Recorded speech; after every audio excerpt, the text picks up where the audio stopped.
الحمد لله والصلاة لأهلها اما بعد. بسم الله الرحمن الرحیم.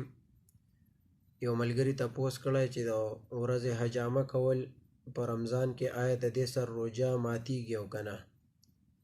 الجواب، ملګری جواب داسې دی چې روژه به ماتېده په حجامې سره، په ښکر لګولو سره، او په هغې وخت کې چې کله به حجامه یې ښکرې لګو او په خوله به یې د هغې نه وینې ایسته، نو هغه به په زور سره ځان ته راښکله، نو په هغې کې به وینه چې دی نو د هغې کس د حجامې والا خولې ته تله او تېرېده به ترې. نو په هغې وخت کې دا ټیک نه و، ځکه چې د وینې د تلو خطره وه پکې خولې ته او د تېرېدو. نو په هغې وخت کې حجامه لګول په رمضان کې د ورځې دا ټیک نه و، ناروا و، روژه ورسره ماتېده. اوس ډیجیټل آلات راوتي دي، نوي آلات دي، نو په هغې کې د وینې د تېرېدو هېڅ خطره نشته دی.